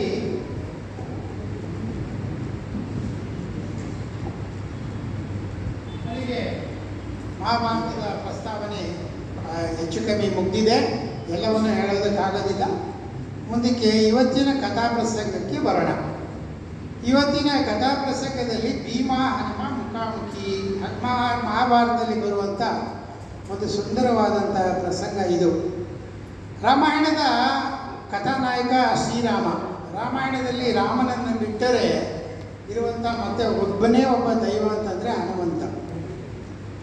ನೀವು ನೋಡ್ಬೋದು, ಎಲ್ಲ ಊರಿನಲ್ಲಿ ರಾಮನ ದೇವಸ್ಥಾನ ಇಲ್ಲದಲೇ ಇರಬಹುದು, ಆದರೆ ಹನುಮಂತನ ದೇವಸ್ಥಾನ ಇಲ್ಲದಲೇ ಇರೋ ಊರೇ ಇಲ್ಲ. ನೀವು ಭಾರತ ದೇಶದ ಒಂದು ಸಣ್ಣ ಹಳ್ಳಿಗೆ ಹೋಗಿ ನಮ್ಮ ಹನುಮಂತ ಇದ್ದೇ ಇರ್ತಾನೆ. ಊರು ಬಾಗಲಕೋಟೆ ಆಂಜನೇಯ ಅಂತ ಹೇಳ್ತೀವಿ. ಶ್ರೀರಾಮ ವಿಷ್ಣುವಿನ ಅವತಾರ ಆದರೆ ನಮ್ಮ ಆಂಜನೇಯ ರುದ್ರನ ಅವತಾರ ಹಾಗೆ ಅಂತ ಹೇಳ್ತೀವಿ. ಮಹಾಭಾರತದ ಶ್ರೀರಾಮಾಯಣದ ಕಾಲದಲ್ಲಿ ರಾಮಾವತಾರ ಕೊನೆ ಆಗಿ ರಾಮ ಅವಸಾನ ಆಗುವಂಥ ಸಮಯ ಬಂದಾಗ ರಾಮ ಹನುಮನನ್ನ ಕರೆದು ಹೇಳ್ತಾನೆ, ಹನುಮಂತ ನೀ ನನ್ನ ಜೊತೆ ಬರಬೇಡ, ಈ ಭೂಮಿ ಮೇಲೆ ಇರು. ರಾಮನಾಮದ ರಾಮಾಯಣದ ಮಹಿಮೆಯನ್ನು ಕಲಿಯುಗದ ಜನರಿಗೆ ತಿಳಿಸ್ತಾ ನೀನು ಭೂಮಿ ಮೇಲೆ ಇರೋ, ನೀನು ಚಿರಂಜೀವಿಯಾಗೋ ಹಾಗೆ ಅಂತ ಹೇಳ್ಬಿಟ್ಟು ಹನುಮಂತನಿಗೆ ರಾಮನ ಆಶೀರ್ವಾದ. ಎಲ್ಲೆಲ್ಲಿ ರಾಮಾಯಣದ ಕಥನ ಶ್ರವಣ ಆಗ್ತಾ ಇರುತ್ತೋ, ಮಹಾಭಾರತದ ಶ್ರವಣ ಕಥನ ಆಗ್ತಾ ಇರುತ್ತೋ ಅಲ್ಲೆಲ್ಲ ಹನುಮಂತ ಬಂದು ಕೂತೇ ಇದ್ದಾನೆ ಅಂತ ನಮ್ಮ ನಂಬಿಕೆ. ಇಲ್ಲಿ ಇರ್ಬೋದು, ಹನುಮಂತ ಬಂದಿರ್ಬೋದು, ನಮಗೆ ಕಾಣಿಸ್ತಾ ಇಲ್ಲ, ಒಳಗಣ್ಣಿನಿಂದ ನೋಡಿದ್ರೆ ನಿಮಗೆ ಕಾಣಿಸುತ್ತೆ. ಅಂತ ರಾಮ ಭಕ್ತ ಹನುಮಂತ. ಆಮೇಲೆ ತುಳಸಿದಾಸರಿದ್ದಾರಲ್ಲ, ಅವರು ಹನುಮಾನ್ ಚಾಲೀಸ ರಚಿಸಿದ್ದಾರೆ, ನಮ್ಗೆ ಗೊತ್ತಿರ್ಬೋದು. ಆ ಹನುಮಾನ್ ಚಾಲೀಸದ ವಿಶೇಷ ಏನಪ್ಪ ಅಂದರೆ, ಹನುಮಾನ್ ಚಾಲೀಸವನ್ನು ನೀವು ಭಕ್ತಿಯಿಂದ ಪಠಿಸಿದ್ರೆ ಅದು ಏನು ನಿಮಗೆ ಸಂಕಷ್ಟ ಬಂದಿರುತ್ತೋ ಅದು ವಿಮೋಚನೆ ಆಗುತ್ತೆ ಅಂತ ತುಳಸಿದಾಸರು ಹೇಳಿದ್ದಾರೆ. ಅದನ್ನು ನಾವು ಕೂಡ ನಂಬ್ತೀವಿ. ನಿಮ್ಮಲ್ಲಿ ತುಂಬ ಜನ ಕಾಶಿ ಯಾತ್ರೆ ಮಾಡಿದ್ದೀರಾ, ಮಾಡೋರಿದ್ದೀರಾ. ನೀವು ಕಾಶಿಗೆ ಹೋದರೆ ಅಲ್ಲಿ ತುಳಸಿ ಘಾಟ್ ಅಂತ ಒಂದೊಂದಿದೆ. ಆ ತುಳಸಿ ಘಾಟಿನ ವಿಶೇಷ ಏನಪ್ಪ ಅಂತಂದರೆ, ತುಳಸಿದಾಸರು ರಾಮಾಯಣದ ರಚನೆಯನ್ನು ಮಾಡಿದ್ದು ಅಲ್ಲಿ. ಆಮೇಲೆ ನಮ್ಮ ಸಂಕಟ ಮೋಚನ ಹನುಮಂತನ ಹನುಮಾನ್ ಚಾಲೀಸವನ್ನು ರಚಿಸಿದ್ದು ಅಲ್ಲಿ. ಹಾಗಾಗಿ ಏನಾಗುತ್ತೆ, ತುಳಸಿ ಘಾಟ್ನಲ್ಲಿ ಶ್ರೀರಾಮನಿಗೆ ತುಳಸಿದಾಸರಿಗೆ ಆಂಜನೇಯನ ದರ್ಶನ ಸಿಕ್ಕುತ್ತೆ. ಆವಾಗ ಪುಳಕಿತರಾದಂಥ ತುಳಸಿದಾಸರು ಆಂಜನೇಯನಿಗೆ ನಮಸ್ಕಾರ ಮಾಡಿ ಅವರ ಸ್ವಂತ ಖರ್ಚಿನಲ್ಲಿ ಒಂದು ಆಂಜನೇಯನ ದೇವಸ್ಥಾನವನ್ನು ವಾರಣಾಸಿಯಲ್ಲಿ ಕಟ್ಟಿಸಿದ್ದಾರೆ. ತುಳಸಿ ಘಾಟ್ ಹತ್ರನೇ ಬರುತ್ತೆ. ಅದಕ್ಕೆ ಸಂಕಟ್ ಮೋಚನ್ ಮಂದಿರ್ ಅಂತ ಹೇಳ್ತಾರೆ. ನೀವು ಕಾಶಿಗೆ ಹೋದರೆ ವಿಶ್ವನಾಥನ ದರ್ಶನದ ಜೊತೆಗೆ ಸಂಕಟ್ ಮೋಚನ್ ಮಂದಿರನ ಕೂಡ ನೀವು ನೋಡಿಕೊಂಡು ಬರಬೇಕು. ಯಾವಾಗ ಇಷ್ಟೆಲ್ಲ ಆಯಿತೋ ಆವಾಗ ಅಕ್ಬರ್ ದೊರೆ ಆಗಿರ್ತಾನೆ. ಅಕ್ಬರನಿಗೆ ವಿಷಯ ಹೋಗುತ್ತೆ, ತುಳಸಿದಾಸರಿಗೆ ಹನುಮಂತನ ಪ್ರತ್ಯಕ್ಷ ದರ್ಶನ ಆಗಿದೆಯಂತೆ ಅಂತ. ಆವಾಗ ಅಕ್ಬರ್ ಹೇಳ್ತಾನೆ, ತುಳಸಿದಾಸನ ಕರ್ಕೊಂಬನ್ನಿ ನಮ್ಮ ಆಸ್ಥಾನಕ್ಕೆ ಅಂತ ಹೇಳ್ತಾನೆ. ಆವಾಗ ತುಳಸಿದಾಸರು ಹೇಳ್ತಾರೆ ರಾಜಭಟ್ರಿಗೆ, ನಾನು ಯಾವ ರಾಜನ ಆಸ್ಥಾನಕ್ಕೆ ಬರೋದಿಲ್ಲ, ನನಗೆ ಗೊತ್ತಿರೋದು ಒಬ್ಬ ರಾಮ, ಒಬ್ಬ ಹನುಮಂತ, ಅವರ ಭಕ್ತ ಮಾತ್ರ, ನಾನು ಎಲ್ಲಿಗೂ ಬರೋದಿಲ್ಲ ಅಂತ ನಿರಾಕರಣೆ ಮಾಡ್ತಾರೆ. ಯಾವಾಗ ತುಳಸಿದಾಸರು ನಿರಾಕರಣೆ ಮಾಡ್ತಾರೆ, ಅಕ್ಬರ್ ಅವರನ್ನು ಬಂಧಿಸ್ಬಿಡ್ತಾನೆ, ಜೈಲಿನಲ್ಲಿ ಇಟ್ಬಿಡ್ತಾನೆ. ಜೈಲಿನಲ್ಲಿ ಇಟ್ಟರೆ ತುಳಸಿದಾಸರು ಏನು ಮಾಡ್ಯಾರು ಪಾಪ, ಅವ್ರಿಗೆ ಗೊತ್ತಿದ್ದು ಹನುಮಾನ್ ಚಾಲೀಸ ಒಂದೇ. ಅವರು ಸತತವಾಗಿ 40 ದಿನ ಹನುಮಾನ್ ಚಾಲೀಸವನ್ನು ಜೈಲಿನಲ್ಲಿ ಪಡಿಸಿದ್ರಂತೆ. ಆವಾಗ ಏನಾಯಿತು, 40ನೇ ದಿನಕ್ಕೆ ಎಲ್ಲಿತ್ತೋ 1,000 ಕಪಿಗಳು ಅಕ್ಬರನ ರಾಜಧಾನಿಗೆ ಬಂದು ಆಕ್ರಮಣವನ್ನು ಮಾಡಿಬಿಟ್ಟಂತೆ. ಎಲ್ಲ ಬೀದಿಗಳಲ್ಲಿ, ಎಲ್ಲ ಅಂಗಡಿಗಳಲ್ಲಿ, ಎಲ್ಲ ಮನೆಗಳಲ್ಲಿ, ಎಲ್ಲ ದೇವಸ್ಥಾನಗಳಲ್ಲಿ, ಆಮೇಲೆ ಅರಮನೆಯಲ್ಲಿ, ಅಂತಃಪುರದಲ್ಲಿ ಕೂಡ ಕಪಿಗಳು ತುಂಬ ಕೀಟ್ಲೆ ಶುರು ಮಾಡಿಬಿಟ್ಟುವಂತೆ. ಅಕ್ಬರನಿಗೂ ಕೀಟ್ಲೆ ಕೊಟ್ಟುವಂತೆ, ಅಕ್ಬರನ ಹೆಂಡತಿಯರಿಗಳಿಗೂ ತುಂಬ ಕೀಟ್ಲೆ ಕೊಟ್ಟುವಂತೆ. ಅಕ್ಬರ್ ಯಾವ ಪ್ರಯತ್ನವನ್ನು ಮಾಡಿದರೂ ಕೂಡ ಕಪಿಗಳ ಉಪಟಳ ನಿಲ್ಲಲಿಲ್ಲ. ಚಿತ್ತಾಕ್ರಾಂತನಾಗಿ ಹೋಗ್ತಾನಂತೆ ಅಕ್ಬರ್. ಆವಾಗ ತನ್ನ ಆಸ್ಥಾನದ ವಿದ್ವಾಂಸರ ಜೊತೆ ಸಮಾಲೋಚಿಸಿದಾಗ ಬೀರ್ಬಲ್ ಹೇಳ್ತಾನಂತೆ, ಬೀರ್ಬಲ್ ಮೂಲತಃ ಹಿಂದೂ. ಬೀರ್ಬಲ್ ಹೇಳ್ತಾನಂತೆ, ತುಳಸಿದಾಸರಂಥ ಮಹಾನ್ ಭಕ್ತರಿಗೆ ನೀನು ಅನ್ಯಾಯ ಮಾಡಿದೀಯಾ, ಅವರನ್ನು ಬಂಧನದಲ್ಲಿ ಇಟ್ಟಿದೀಯಾ, ಹೋಗಿ ಅವರನ್ನು ಪ್ರಾರ್ಥಿಸ್ಕೋ, ಅವರ ಕ್ಷಮಾಪಣೆಯನ್ನು ಬೇಡು, ನಿನಗೆ ಒಳ್ಳೆಯದಾಗುತ್ತೆ, ಕಪಿಗಳ ಊಟಲ ನಿಲ್ಲುತ್ತೆ ಅಂತ ಹೇಳಿದಾಗ ಅಕ್ಬರ್ ಆ ಕೆಲಸವನ್ನು ಮಾಡ್ತಾನೆ. ತುಳಸಿದಾಸರನ್ನ ಬಿಡುಗಡೆ ಮಾಡಿ ಅವರನ್ನು ಕ್ಷಮಾಪಣೆ ಕೋರಿದಾಗ ಕಪಿಗಳ ಉಪಟಳ ಒಂದೇ ಕ್ಷಣದಲ್ಲಿ ನಿಂತು ಹೋಯಿತು. ಹಾಗೆ ಅಂತ ಹೇಳ್ಬಿಟ್ಟು ತುಳಸಿದಾಸರ ಬಗ್ಗೆ ನಾವು ಕಥೆಯನ್ನು ಕೇಳಿದ್ದೇವೆ. ಅಂತ ಹನುಮಂತ ಸಂಕಟ ಮೋಚನ ಹನುಮಂತನ ಕಥೆ ಮಹಾಭಾರತದಲ್ಲಿ ಪಾಂಡವರಿಗೆ ಅರಣ್ಯವಾಸ ಆಗಿರುತ್ತೆ. ಆ ಸಮಯದಲ್ಲಿ ಒಂದು ದಿನ ಏನಾಗುತ್ತೆ, ದ್ರೌಪದಿಗೆ ಎಲ್ಲಿಂದನೋ ಒಂದು ಸುಗಂಧವಾದಂಥ ಸುವಾಸನೆ ಬರುತ್ತೆ. ಅದು ತುಂಬ ಮನೋಹರವಾಗಿರುತ್ತೆ, ಚೆನ್ನಾಗಿರುತ್ತೆ. ಆವಾಗ ಅವಳು ಕೇಳ್ತಾಳೆ, ಇದು ಏನು ಈ ವಾಸನೆ ಬರ್ತಾ ಇದೆಯಲ್ಲ ಅಂದಾಗ ಸಹದೇವ ಅವನಿಗೆ 6th ಸೆನ್ಸ್ ಇರುತ್ತೆ. ಪಾಂಡವರ 5 ಜನದಲ್ಲಿ ಧರ್ಮರಾಯನಿಗಿಂತ ಹೆಚ್ಚು ಜ್ಞಾನವನ್ನು ಹೊಂದಿದವನು ಸಹದೇವ. ಅವನು ಹೇಳ್ತಾನೆ, ಇದು ಸೌಗಂಧಿಕ ಪುಷ್ಪ ಹಾಗೆ ಅಂತ ಒಂದು ಹೂವಿದೆ, ಸಮೀಪದಲ್ಲಿ ಎಲ್ಲೋ ಬೆಟ್ಟದಲ್ಲಿ ಅದಿರಬೇಕು, ಆ ಹೂವಿನ ಸುವಾಸನೆ ಇದು ಅಂತ ದ್ರೌಪದಿಗೆ ಹೇಳಿದಾಗ ದ್ರೌಪದಿ ಯೋಚಿಸ್ತಾಳೆ, ಈ ಹೂವಿನ ಸುವಾಸನೆಯೇ ಇಷ್ಟು ಮಟ್ಟಿಗೆ ಇರ್ಬೇಕಾರೆ ಹೂವೇ ಇನ್ನೆಷ್ಟು ಮಟ್ಟಿಗೆ ಇರಬೇಕು ಹಾಗೆ ಅಂತ ಹೇಳ್ಬಿಟ್ಟು ಆ ಹೂವನ್ನು ಧರಿಸಿ ನೋಡಬೇಕು ಅಂತ ಹೇಳ್ಬಿಟ್ಟು ಯೋಚನೆ ಮಾಡ್ತಾಳೆ. ಯಾರಿಗೆ ಹೇಳ್ಬೋದು? ಅವಳಿಗೆ ಭೀಮನ ಮೇಲೆ ನಂಬಿಕೆ ಜಾಸ್ತಿ. 5 ಜನ ಗಂಡಂದ್ರಿದ್ರೂ ಅವಳ ಮಾನವನ್ನು ಕಾಪಾಡಿ ಅವಳಿಗೆ ರಕ್ಷಣೆಯನ್ನು ಕೊಟ್ಟು ಅವಳಿಗೆ ಧೈರ್ಯವನ್ನು ತುಂಬಿ ಅವಳನ್ನು ಹೆಮ್ಮೆಯಿಂದ ಇರುವಂತೆ ಮಾಡ್ತಾ ಇದ್ದವನು ಭೀಮ ಮಾತ್ರ. ಹಾಗಾಗಿ ಭೀಮನನ್ನು ಕೇಳ್ತಾಳೆ, ಈ ಸೌಗಂಧಿಕ ಪುಷ್ಪವನ್ನು ನನಗೆ ತಂದುಕೊಡು ಅಂತ ಹೇಳ್ಬಿಟ್ಟು. ಆವಾಗ ಭೀಮ ಹೊರಟ್ಬಿಡ್ತಾನೆ. ಹೆಂಡತಿ ಹೇಳಿದ್ರೆ ಗಂಡಂದ್ರಿಗೆ ಸ್ಪಿರಿಟ್, ಸರಿ ನಮ್ಮ ಮನೆಗಳಲ್ಲೂ ನಮ್ಮ ಹೆಂಗಸರು ಹೇಳ್ಬಿಡ್ತಾರೆ, ಹೋಗ್ರಿ ಕರಿಬೇವಿನ ಸೊಪ್ಪು ಆಮೇಲೆ ನಿಂಬೆಹಣ್ಣು ತಗೊಂಬಂದ್ರಿ ಅಂದರೆ ನಾವು ಆಗ ಹಾಕೊಂಡು ಹೊರಡ್ತೀವಿ. ಹೌದು ತಾನೆ? ನಮ್ಮ ಇದರಲ್ಲಿ ಭೀಮನಿಗೆ ಹೆಂಡತಿ ಹೇಳಿದ್ದಾಳೆ ಅಂತ ಹೋಗ್ತಾನೆ. ಏನು ಟಿವಿಯಿಂದ ಲೆಫ್ಟ್ ರೈಟ್ ಅಂತ ಹೋಗ್ತಾನೆ ಅಂದರೆ ಮಹಾಭಾರತ ಹೇಳ್ತಾರೆ ಇವರು ಕುಮಾರವ್ಯಾಸ, ಭೀಮನ ಕಾಲ್ಗಳಿಗೆ ಕಂಪಿಸಿತು ವನ. ಅವನು ನಡೀತಿದ್ದಂಥ ಟಿವಿಗೆ ಇಡೀ ಕಾಡು ಗಡಗಡ ಗಡಗಡ ನಡಗ್ತಾ ಇತ್ತಂತೆ. ಅವನು ಬರ್ತಿರೋಂಥ ರಭಸಕ್ಕೆ ಹುಲಿಕರಡಿ ಕಾಡಾನೆ ಸಿಂಹಾವಳಿಗಳೀತನ ದನಿಗೆ ಯೋಜನ ವಲಯದಲ್ಲಿ ಹಾಯ್ದೋಡಿದವು ನೋಡುತ್ತಾ ಮುರಿದು. ಅವನು ಬರ್ತಾ ಇರುವಂಥ ಒಂದು ಕಿವಿಗೆ ಅವನ ವೀರಾವೇಶಕ್ಕೆ ಹುಲಿ ಕರಡಿ ಆನೆಗಳೆಲ್ಲ ದೂರ ಓಡೋಗ್ಬಿಟ್ವಂತೆ. ಓಡೋಗಿ ಹಿಂದ್ಗಡೆ ತಿರುಗಿ ನೋಡ್ತಾ ಇದ್ದಂತೆ, ಯಾರಪ್ಪ ಇವನು ಬರ್ತಾ ಇದ್ದಾನೆ ಅಂತ ಹೆದರ್ಕೊಂಡು. ಅಂತ ಒಂದು ಕಂಪನ ಸೃಷ್ಟಿಯಾಗೋಯ್ತು ಭೀಮ ಹೊರಟಾಗ ಹಾಗೆ ಅಂತ ಕುಮಾರವ್ಯಾಸ ವರ್ಣಿಸ್ತಾನೆ.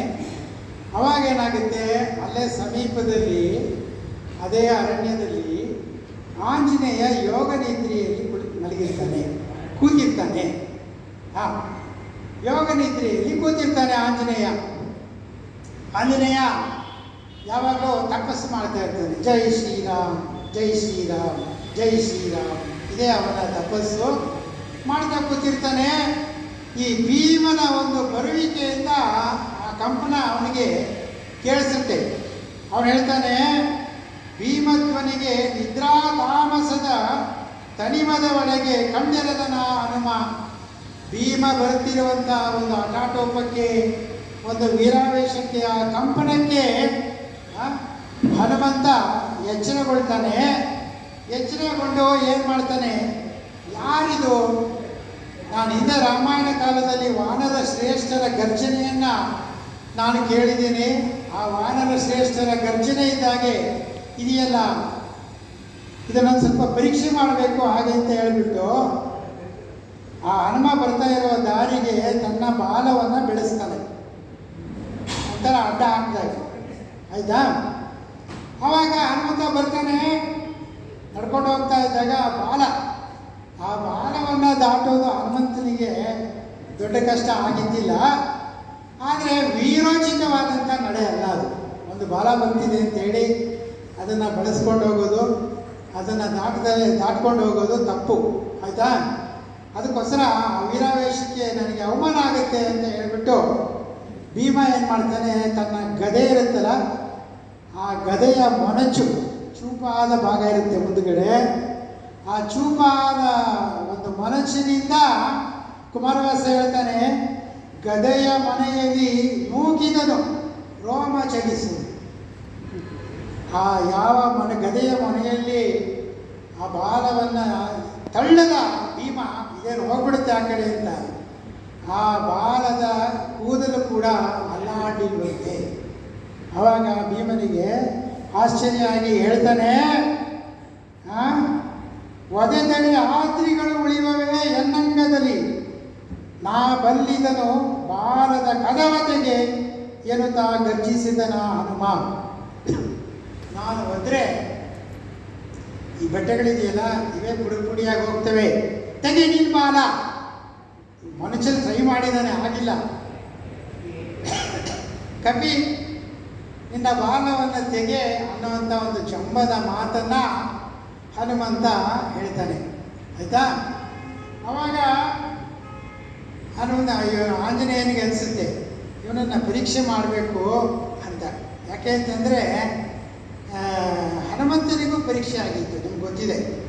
ಯಾವಾಗ ಸೀತಾನ್ವೇಷಣೆಗೆ ಸಮುದ್ರ ಲಂಘನವನ್ನು ಮಾಡಬೇಕಾಯ್ತು, ಹನುಮಂತನು ಪರೀಕ್ಷೆಗೆ ಒಳಗಾಗಿದ್ದ. 3 ಜನ ರಾಕ್ಷಸಿಯರು. ಮೊದಲು ಸುರಸೆ ಅನ್ನುವಂಥ ಒಬ್ಬ ನಾಗದೇವತೆ ಬರ್ತಾಳೆ. ಅವಳು ಹೇಳ್ತಾಳೆ, ದೇವತೆಗಳು ನಿನ್ನನ್ನು ನನಗೆ ಆಹಾರವಾಗಿ ಕಳಿಸಿದ್ದಾರೆ, ನೀನು ನನ್ನ ಬಾಯನ್ನು ಪ್ರವೇಶಿಸುವಾಗ ಹನುಮಂತ ಸಣ್ಣ ಆಕಾರವನ್ನು ತಾಳಿ ಅವಳ ಹೊಟ್ಟೆಗೆ ಹೋಗಿ ಹೊರಗಡೆ ಬರ್ತಾನೆ. ಸುರಸೆ ಸಾಯೋದಿಲ್ಲ, ಮುಂದಕ್ಕೆ ಹೋಗ್ತಾನೆ. ಮುಂದಕ್ಕೆ ಹೋದಾಗ ಸಿಂಬಿಕಿಯೇ ಅಂತ ಒಬ್ಬ ರಾಕ್ಷಸಿ ಇರ್ತಾಳೆ.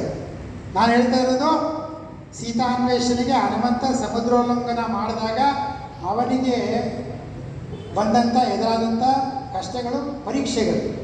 ಎರಡನೇದಾಗಿ ಸಿಂಹಿಕೆ ಬರ್ತಾಳೆ. ಆ ಸಿಂಹಿಕೆಗೆ ಒಂದು ವರದಾನ ಇರುತ್ತೆ. ಏನಪ್ಪ ಅಂದರೆ, ಯಾವುದೇ ಪ್ರಾಣಿ ಮೇಲೆ ಹಾರ್ತಾ ಇದ್ದರೆ ಅದರ ನೆರಳನ್ನೇ ಹಿಡಿದು ಅದನ್ನು ತನ್ನ ಬಾಳಿಗೆ ಹಾಕಿಕೊಳ್ಳಬಹುದಾದಂಥ ಒಂದು ಶಕ್ತಿ ಅವಳಿಗಿರುತ್ತೆ. ಅವಳು ಭೀಮನ ನೆರಳನ್ನು ಹಿಡಿದು ಅವನನ್ನು ಬಾಯಿಗೆ ಹಾಕ್ಕೊಳ್ಳೋಕೆ ಹೋದಾಗ ಭೀಮನಿಗೆ ಕೈ ಕಟ್ಟಿದಾಗುತ್ತೆ. ಅವನಿಗೆ ಗೊತ್ತಾಗುತ್ತೆ, ಅವನು ತನ್ನ ಆಕಾರವನ್ನು ಕಮ್ಮಿ ಮಾಡಿ ಸಿಂಹಿಕೆಯ ಹೊಟ್ಟೆಯೊಳಗೆ ಹೋಗಿ ಅವಳ ಹೊಟ್ಟೆಯನ್ನು ಬಗೆದು ಅವಳನ್ನು ಸಂಹಾರ ಮಾಡಿ ಮುಂದುವರಿಸ್ತಾನೆ. ಇದು 2ನೇ ಪರೀಕ್ಷೆ ನಮ್ಮ ಆಂಜನೇಯನಿಗೆ ಆಗಿತ್ತು. 3ನೇ ಪರೀಕ್ಷೆ, ಲಂಕೆಯನ್ನು ತಲುಪಿದ ಮೇಲೆ ಲಂಕೆಯ ಮಹಾದ್ವಾರದಲ್ಲಿ ಲಂಕಿಣಿ ಅನ್ನುವಂಥ ಒಬ್ಬ ರಾಕ್ಷಸಿಯನ್ನು ರಾವಣ ಕಾವಲಿಗೆ ಇಟ್ಟಿರ್ತಾನೆ. ಆ ಲಂಕಿಣಿ ಹೇಳ್ತಾಳೆ, ನೋಡಪ್ಪ ನೀನು ಯಾರೋ ವಾನರ, ಏನೋ ವಿಷಯ ಇಲ್ಲಿ, ಯಾಕಿಲ್ಲಿ ಬಂದೆ ಅಂದರೆ, ನಾನು ಲಂಕೆ ನೋಡ್ಕೊಂಡು ಹೋಗೋಣ ಅಂತ ಬಂದಿದ್ದೀನಿ, ತುಂಬ ಚೆನ್ನಾಗಿದೆಯಂತೆ ಅಂತ ಹನುಮಂತ ಹೇಳ್ತಾನೆ. ಆವಾಗ ಲಂಕಿಣಿ ಹೇಳ್ತಾಳೆ, ನನ್ನನ್ನು ಸೋಲಿಸಲೇ ಲಂಕೆಗೆ ಯಾರೂ ಪ್ರವೇಶ ಮಾಡೋ ಹಾಗಿಲ್ಲ, ಹಾಗೆ ನನ್ನನ್ನು ಜಯಿಸಿ ನೀನು ಮುಂದೆ ಹೋಗು ಅಂತ ಹೇಳಿದಾಗ ಹನುಮಂತ ಅವಳನ್ನು 2 ಗುದ್ದಿನಲ್ಲಿ ನೆಲಕ್ಕೆ ಕೆಡವಿ ಒಳಗೆ ಹೋಗ್ತಾನೆ ಅಂತ. ಇದು 3 ಪರೀಕ್ಷೆ. ತುಳಸಿದಾಸರು ಹೇಳ್ತಾರೆ, ಯಾವುದೇ ವ್ಯಕ್ತಿಯಾಗಲಿ ಯಾವುದೇ ಮಹತ್ ಕಾರ್ಯವನ್ನು ಮಾಡೋದಕ್ಕೆ ಹೋದಾಗ ಅವನಿಗೆ 3 ಪರೀಕ್ಷೆಗಳು ನಡೆಯುತ್ತೆ. ಯಾವುದಪ್ಪ ಅಂದರೆ ಸತ್ವಗುಣ, ರಜೋಗುಣ, ತಮೋಗುಣ, 3 ಗುಣಗಳ ಪರೀಕ್ಷೆ ಆಗುತ್ತೆ. ಹನುಮಂತನಿಗೆ ಆಗಿದ್ದು ಅದೇ ಅಂತೆ. ಮೊದಲು ಯಾವಾಗ ಸುರಸೆ ಬಂದು ಹೇಳ್ತಾಳೆ, ನಿನ್ನನ್ನು ದೇವರು ನನಗೆ ಆಹಾರವಾಗಿ ಕಳಿಸಿದ್ದಾರೆ, ನಿನ್ನನ್ನು ಬಾಯನ್ನು ಪ್ರವೇಶಿಸುವಾಗ ಹನುಮಂತ ಭಕ್ತಿಯಿಂದ ಪ್ರವೇಶಿಸಿ ಹೊರಗೆ ಬಂದಾಗ ಸುರಸೆ ಅವನಿಗೆ ಆಶೀರ್ವಾದ ಮಾಡ್ತಾಳೆ, ನೀನು ಹೊರಟಿರುವಂಥ ಕೆಲಸ ಯಶಸ್ವಿಯಾಗುತ್ತೆ, ಹೋಗಪ್ಪ ಅಂತ. ತುಳಸಿದಾಸರು ಹೇಳ್ತಾರೆ, ಸುರಸೆ ಸತ್ವಗುಣದ ಪ್ರತೀಕ. 2ನೇದಾಗಿ ಸಿಂಹಿಕೆ ನಿನ್ನನ್ನು ಕೊಂದು ಬಿಡ್ತೇನೆ, ತಿಂದು ಬಿಡ್ತೇನೆ ಅಂತ ಹೇಳಿದ್ರಲ್ಲ, ಅದು ತಮೋಗುಣದ ಪ್ರತೀಕ. ತಮೋಗುಣ ನಮ್ಮ ಸಂಹಾರವನ್ನು, ನಮ್ಮ ಮನಸ್ಸಿನ ಸಂಹಾರವನ್ನು ಮಾಡೋದಕ್ಕೆ ಪ್ರಯತ್ನ ಮಾಡುತ್ತಂತೆ. ಅದನ್ನು ನಾವು ಜಯಿಸಬೇಕು. ಕಡೆಯದಾಗಿ ಲಂಕಿಣಿ ಇದ್ದಾಳಲ್ಲ, ಅವಳು ರಜೋಗುಣದ ಪ್ರತೀಕ. ರಜೋಗುಣ ನಮ್ಮನ್ನು ಚಾಲೆಂಜ್ ಮಾಡುತ್ತಂತೆ, ನೀನು ಮಾಡಬಲ್ಲಿಯ ಅಂತ. ಹಾಗೆ ಅವಳು ಕೂಡ ಚಾಲೆಂಜ್ ಮಾಡಿದ್ರು, ನೀನು ನನ್ನನ್ನು ಸೋಲಿಸು, ಆಮೇಲೆ ಮುಂದೆ ಹೋಗು ಅಂತ. ಈ 3 ಪರೀಕ್ಷೆಗಳನ್ನ ಗೆಲ್ಲಬೇಕು ಅಂತ. ಹಾಗೆ ನಮ್ಮ ಹನುಮಂತ ಭೀಮನಿಗೂ ಒಂದು ಪರೀಕ್ಷೆಯನ್ನು ಒಡ್ಡಿದ್ದಾನೆ. ಹನುಮಂತನಿಗೆ ಬಾಲವನ್ನು ಕದಲಿಸಿ ಕೂಡ ಆಗಿಲ್ಲ. ಆವಾಗ ಹನುಮಂತನಿಗೆ ಅನುಮಾನ ಬರುತ್ತಂತೆ, ನನ್ನ ಗದಾಪ್ರಹಾರಕ್ಕೆ ಈ ಹನುಮಂತ ಈ ಬಾಲದ ಕೂದಲು ಕೂಡ ಅಲ್ಲಾಡಿಲ್ವಲ್ಲ, ಇವನು ಯಾರಿರ್ಬೋದು ಹಾಗೆ ಅಂತ ಹೇಳಿಬಿಟ್ಟು ಹೇಳ್ತಾನೆ, ಈತ ಕಪಿರೂಪದ ಸುರೇಂದ್ರನೋ ಭೂತನಾಥನೋ, ತ್ರೇತೆಯಲ್ಲಿ ದಶಮುಖನ ಹಣಾಹಣಿಗಳ ಕಪಿಯೋ. ಓಹೋ, ಇವನೇನು ರಾಮಾಯಣದ ಹನುಮಂತನೇ ಇರಬೇಕಪ್ಪ, ಯಾರು ಹಾಗೆ ಅಂತ ಹನುಮಂತನನ್ನು ಭೀಮ ಕೇಳಿಕೊಂಡಾಗ ಅವಾಗ ಹನುಮಂತ ಏನು ಹೇಳ್ತಾನೆ, ನಾವು ವಾನರ ರಟವಿಯಲ್ಲಿ ಫಲಜೀವಿಗಳು ನಿಸ್ಸತ್ವರು, ಇಲ್ಲಿಯ ತಾವ ಬಿಡಲು ಅನ್ಯತ್ರ ಗಮನ ತ್ರಾಣವಿಲ್ಲ ಬಗೆ. ಭೀಮ ಹೇಳ್ತಾನೆ, ನಾನು ಆಂಜನೇಯ ಅಂತ ತಕ್ಷಣ ಹೇಳೋದಿಲ್ಲ. ನಾವು ವಾನರ ರಟವಿಯಲ್ಲಿ ಕಾಡಿನಲ್ಲಿರುವಂಥ ಕೋತಿಗಳಪ್ಪ. ನಾವು ಫಲಜೀವಿಗಳು, ಕಾಡಲ್ಲಿರುವಂಥ ಹಣ್ಣು ಹಂಪಲು ಬೇರುಗಳನ್ನ ತಿದ್ದುಕೊಂಡು ಎಷ್ಟು ಒಂಥರ ಸ್ಮಾಲ್ ವಿಸಿಟಿಂಗ್ ಕಾರ್ಡ್ ಇದ್ದೇವೆ ನಾವು ವಾನರ ರಟವಿಯಲ್ಲಿ. ಅನ್ಯತ್ರ ಗಮನ ತ್ರಾಣವಿಲ್ಲ ಬಗ್ಗೆ, ಬೇರೆ ಕಡೆ ಎಲ್ಲರೂ ಹೋಗೋಣ ಅಂದರೆ ನಮಗೆ ಆಗೋದಿಲ್ಲ. ನಮ್ಮ ಬಾಲ ಕೂಡ ನಮಗೆ ಈ ಕಡೆಯಿಂದ ಆ ಕಡೆ ಮಾಡೋದಕ್ಕೆ ಶಕ್ತಿ ಇಲ್ಲ. ನೀನೇ ಕದಲಿಸಿ ಹೋಗಪ್ಪ, ವಿನಮ್ರನಾಗಿ ಹೇಳ್ತಾನೆ. ಆವಾಗ ಹನುಮಂತ ಮತ್ತೆ ಪ್ರಯತ್ನ ಮಾಡಿದ್ರು ಹನುಮಂತನ ಬಾಲ ಏನಾದರೂ ಅಲ್ಲಾಡೋದಿಲ್ಲ. ಆವಾಗ ಹನುಮಂತನಿಗೆ ಗೊತ್ತಾಗೋಗುತ್ತೆ, ಭೀಮನಿಗೆ ಗೊತ್ತಾಗೋಗುತ್ತೆ, ನೀನು ಯಾರಪ್ಪ ಮತ್ತೆ ಅಂತ ಕೇಳಿದಾಗ ಆಮೇಲೆ ಎರಡನೇ ಬಾರಿಗೆ ಹೇಳ್ತಾನೆ ಹನುಮಂತ, ನಾವು ಹಿಂದಣ ಯುಗದ ರಾಘವನೋಲಯಕಾರರು. ರಾಮಾಯಣದ ಕಾಲದಲ್ಲಿ ರಾಮನಿಗೆ ಪೋಸ್ಟ್ ಮ್ಯಾನ್ ಆಗಿ ಮುದ್ರಿಕೆಯನ್ನು ತಗೊಂಡು ಲಂಕೆಗೆ ಹೋಗಿ ಸೀತೆ ಕೊಟ್ಟು ಬಂದವಪ್ಪ ನಾವು, ಪೋಸ್ಟ್ ಮ್ಯಾನು. ಅಂಜನಾದೇವಿ ನಮ್ಮ ತಾಯಿ, ಓರಿಗೆಯಲ್ಲಿ ನೋಡಬೇಕಂದ್ರೆ ನೀನು ನಮ್ಮ ತಮ್ಮ. ಅಂದರೆ ನೀನು ವಾಯುಪುತ್ರ, ನಾನು ವಾಯುಪುತ್ರ, ನೀನು ಕುಂತಿ ಪುತ್ರ, ನಾನು ಅಂಜನಿ ಪುತ್ರ. ಓರಿಗೆಯಲ್ಲಿ ನೀನು ತಮ್ಮ. ನಿನ್ನ ಮನಸ್ಸಿನಲ್ಲಿ ಏನೇನು ಶುಭಕಾಮನೆಗಳಿದೆ ಅವೆಲ್ಲ ಆಗುತ್ತೆ ಅಂತ ಹನುಮಂತ ಹೇಳಿದಾಗ ತಕ್ಷಣ ಭೀಮ ಹನುಮಂತನಿಗೆ ಕಾಲಿಗೆ ಬಿದ್ದು ಸಾಷ್ಟಾಂಗ ನಮಸ್ಕಾರ ಮಾಡ್ತಾನೆ. ಆಯಿತಾ? ಆವಾಗ ಮುಂದಕ್ಕೆ ಹನುಮಂತ ಕೇಳ್ತಾನೆ, ಅಂಜುವೆನು ಭಿನ್ನಾರಿಕೆ ಬಾಂಧವ ಅಂಜಿಕೆಯ ನಮಗೊತ್ತುತ್ತಿದೆ, ಕೇಳಂಜನಾ ಸುತ ತನ್ನ ಸಲಿಗೆಯ ಮಾತು ಸಲಿಸುವಡೆ. ಅಂಜದೆಂಬೆನು ಧನುಜಪುರಕ್ಕೆ ಧನಂಜಯನ ಹೊತ್ತಿಸಿದ, ಕಳರನ್ನು ಭಂಜಿಸಿದ, ಸಾಗರವ ದಾಟಿದ ರೂಪು ತೋರೆಂದ. ಅವಾಗ ಹನುಮಂತ ಕೇಳ್ತಾನಂತೆ, ಏನಪ್ಪ ಸಾಧಾರಣವಾದಂಥ ಒಂದು ಕಪಿರೂಪದಲ್ಲಿ ನನಗೆ ಪ್ರತ್ಯಕ್ಷ ಆಗಿದೆಯಲ್ಲ ಅಪ್ಪ, ನೀನು ರಾಮ ಹೇಳಿದ ಅಂತ ಹೇಳಿ ಲಂಕೆಗೆ ಒಂದೇ ಜಿಗಿತದಲ್ಲಿ 100 ಯೋಜನ ಸಮುದ್ರವನ್ನು ಹಾರಿದೆಯಂತೆ. ಇಡೀ ಲಂಕಾಪಟ್ಟಣವನ್ನು ಸುಟ್ಟು ರಾವಣನಿಗೆ ಪಾಠವನ್ನು ಕಲಿಸಿ ಬಂದಿಯಂತೆ. ಆ ರೂಪವನ್ನು ನನಗೆ ತೋರಿಸು ಅಂತ ಕೇಳ್ತಾನೆ. ಆವಾಗ ಹನುಮಂತ ತನ್ನ ಗದೆಯನ್ನು ಪಕ್ಕಕ್ಕಿಟ್ಟು ತನ್ನ ವಿಶ್ವರೂಪದ ಪ್ರದರ್ಶನವನ್ನು ಮಾಡ್ತಾನೆ. ಮೇಲೆ ಆಕಾಶದ ತನಕ ತನ್ನ ಆಕಾರವನ್ನು ಬೆಳೆಸಿ ನಿಂತ್ಕೊಂಡ್ಬಿಡ್ತಾನೆ ಹನುಮಂತ. ಆ ಹನುಮಂತನ ವಿಶ್ವರೂಪ ಪ್ರದರ್ಶನ ಆಗ್ತಾ ಇದ್ದಾಗೇನೆ ಇಡೀ ಕಾಡಲ್ಲೇ ಮಹಾಕಂಪನ ಆಗೋಗುತ್ತಂತೆ.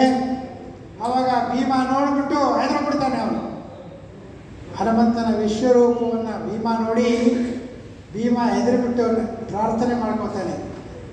ಇವನ್ ವಿಶ್ವರೂಪವನ್ನು ತೋರಿಸಿದಾಗ ಅರ್ಜುನ ಕೂಡ ಹೆದರೋಗ್ತಾನೆ. ಸಾಕಪ್ಪ ನಿನ್ನ ವಿಶ್ವರೂಪ ಮುಂಚೆ ಯಾವ ರೂಪ ಇತ್ತು ಅದೇ ರೂಪದಲ್ಲಿ ಪ್ರಕಟಗೊಳ್ಳು ಅಂತ ಹೇಳಿದಾಗ ಮುಂಚೆ ಹನುಮಂತ ಮತ್ತೆ ಚಿಕ್ಕವನಾಗಿ ಭೀಮನ ಎದುರಿಗೆ ನಿಂತ್ಕೋತಾನಂತೆ. ಆವಾಗ ಭೀಮ ಒಂದು ಕೋರಿಕೆ, ಹನುಮಂತನಿಗೆ ಒಂದು ಕೋರಿಕೆ, ಅಂಜದಿರು ನೀನಿನ್ನ ಮೆಚ್ಚಿದೆ ನಂಜನಲಿಸು ನಾ ಸಲ್ಲಿಸುವೆನೋ ನಮ್ಮ ಅಂಜನಾ ದೇವಿಯರು ಕುಂತಿ ದೇವಿ ಆದರೆಲೆ ರಂಜಕರು ನಾವಲ್ಲ ಹೇಳು ಸಮಂಜಸದಲೇನೆ. ಭೀಮ ನಗುತ್ತ ಧನಂಜಯನ ಟಕ್ಕಯ್ಯಕ್ಕೆ ವಿಜಯಂಗಯ್ಯ ಬೇಕೆಂದ. ಯಾವಾಗ ಹನುಮಂತ ಭೀಮ ಹೆದರೋಗಿರ್ತಾನೆ, ಹನುಮಂತ ಹೇಳ್ತಾನೆ, ಹೆದರಬೇಡ, ಮುಂಚೆ ಈ ಥರ ನಾನು ಮಾಮೂಲಿ ರೂಪಕ್ಕೆ ಬರ್ತೇನೆ, ಹೆದರಬೇಡ. ಆಮೇಲೆ ಇಲ್ಲಿ ಕುಮಾರವ್ಯಾಸ ಒಂದು ಸಾಲು ಬರೆದಿದ್ದಾನೆ, ಅಂಜನಿ ದೇವಿನೇ ಕುಂತಿಯಾಗಿದ್ದಾಳೆ ಅಂತ. ಅಂದರೆ ಅಂಜನಾ ದೇವಿಯ ಮುಂದಿನ ಅವತಾರ ಕುಂತಿ ಅನ್ನುವಂಥ ಒಂದು ಗುಟ್ಟನ್ನು ಇಲ್ಲಿ ಕುಮಾರವ್ಯಾಸ ಬರೆದಿಟ್ಟಿದ್ದಾನೆ. ಹಾಗಾಗಿ ಹನುಮ ಅಣ್ಣ, ಭೀಮ ತಮ್ಮ, ಹೌದಾನೆ. ಈ ಮಧ್ವಮತ ಸಂಪ್ರದಾಯದವರು ಇದನ್ನು ವಿಶೇಷವಾಗಿ ಪೂಜೆ ಮಾಡ್ತಾರೆ.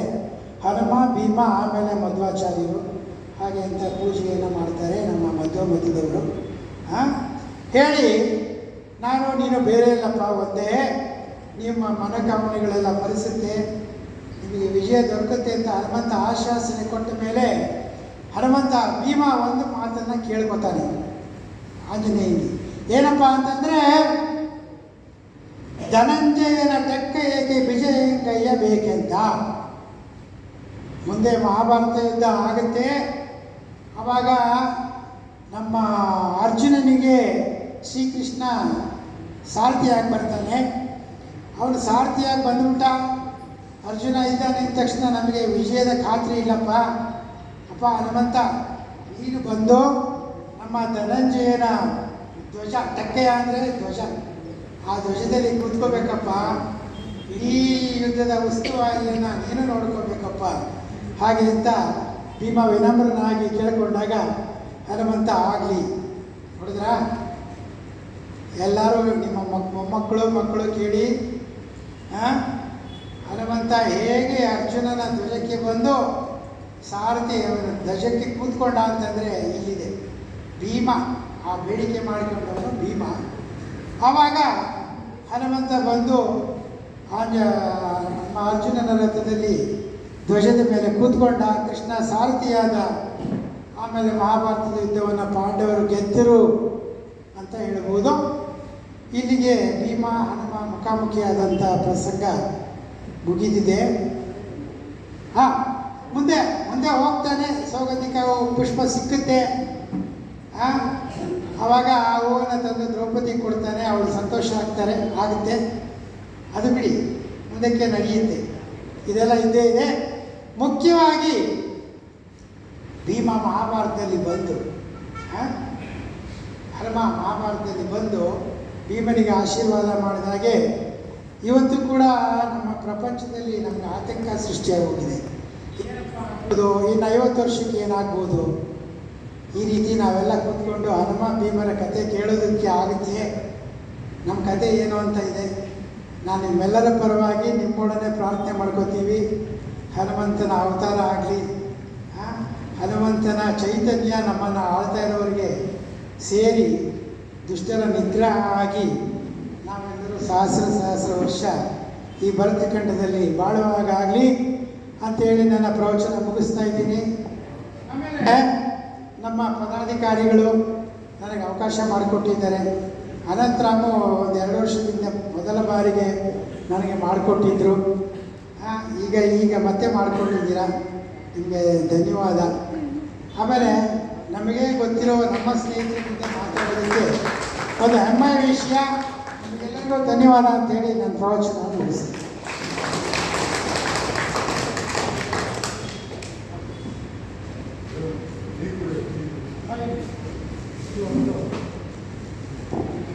ಇಷ್ಟೊತ್ತು ನಮ್ಮನ್ನು ರಾಮಾಯಣ ಮತ್ತು ಮಹಾಭಾರತದ ಕಾಲಕ್ಕೆ ಕೊಂಡೊಯ್ದಿದ್ರು ಮಿಸ್ಟರ್ ಲಕ್ಷ್ಮೀನಾರಾಯಣವರು ಸರು. ಸುಸ್ಪಷ್ಟವಾದ ಅವರು ಧ್ವನಿ, ಸ್ಪಷ್ಟವಾದ ನುಡಿಯಿಂದ ಆ ಕಾವ್ಯವನ್ನು ಕೂಡ ವಾಚನೆ ಮಾಡಿ ನಮ್ಮೆಲ್ಲರ ಮನಸ್ಸನ್ನು ಮುದಗೊಳಿಸಿದ್ದಾರೆ. ಮತ್ತು ಈ ಸಂದರ್ಭದಲ್ಲಿ ಅವರಿಗೆ ತಮ್ಮೆಲ್ಲರ ಪರವಾಗಿ, ಸಂಘದ ಪರವಾಗಿ ಹೃತ್ಪೂರ್ವಕ ಧನ್ಯವಾದಗಳು. ಹಾಗೆ ನಮ್ಮ ಪದಾಧಿಕಾರಿಗಳು ದಯವಿಟ್ಟು ವೇದಿಕೆಗೆ ಬಂದು ಅವರೊಂದು ಕಿರು ಸನ್ಮಾನವನ್ನು ಮಾಡಬೇಕು ಅಂತ ಕೇಳ್ಕೊಳ್ತಾ ಇದ್ದೀನಿ. ಅಧ್ಯಕ್ಷರು, ಜಂಟಿ ಕಾರ್ಯದರ್ಶಿಗಳು ಮತ್ತು ಎಲ್ಲ ನಮ್ಮ ಕಾರ್ಯಕಾರಿ ಸಮಿತಿ ಸದಸ್ಯರು ಎಲ್ಲರೂ ಬರಬೇಕು. ದಯವಿಟ್ಟು ಅವ್ರ ಜೊತೆ ಒಂದು ಫೋಟೋ